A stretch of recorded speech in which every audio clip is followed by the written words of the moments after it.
అండి ఇదండి ఆ రోజు గ్రిల్ చికెన్ వచ్చి నేను స్టవ్ మీద కాల్చినాను కదా. స్టవ్ మీద కాల్చింటే మా కొడుకు స్టవ్ మీద అంతా చేయకూడదా మరి అనేసి గ్రిల్ తెచ్చినాడు, బొగ్గులు తెచ్చి గ్రిల్ తెచ్చినాడు. ఆ రోజు చేసింది బాగుందంట ఆయనకి, మళ్ళీ చేయమని చెప్పి నిన్న మళ్ళీ చికెన్ కొట్టుకుని వచ్చినాడు. చేశాను, బొగ్గులంతా వేసి కిందంతా బాగా రగలబెట్టి చేసినాను. అయితే నిప్పులతోనే కాబట్టి టేస్ట్ అయితే బాగుంది. తిప్పించి మళ్ళీ బాగా కాల్చుకోవాలా, నూనె పైన నూనె అంతా పూసుకుంటా చేసుకోవాలా. అయితే తినడానికి మాత్రం బాగుంది అబ్బా. ఎందుకని నేను మొన్న చేయటం కూడా ఫస్ట్ టైం కాబట్టి ఇది రెండోసారి, కానీ మీరు కూడా ట్రై చేయండి, బాగుంది. కాకపోతే ఈ గ్రిల్ ఉంటేనే చేసేదానికైతే బాగుంటుంది, ఈ గ్రిల్ లేకపోతే చేసేదానికి కొంచెం కష్టంగా ఉంటుంది.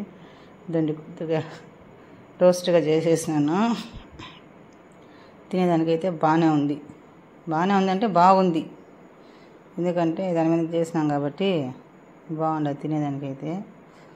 కొంచెం కారం ఎక్కువ వేసేసినాను, అయినా నిమ్మకాయ పిండుకున్నాం కాబట్టి బాగుంది తినేదానికి.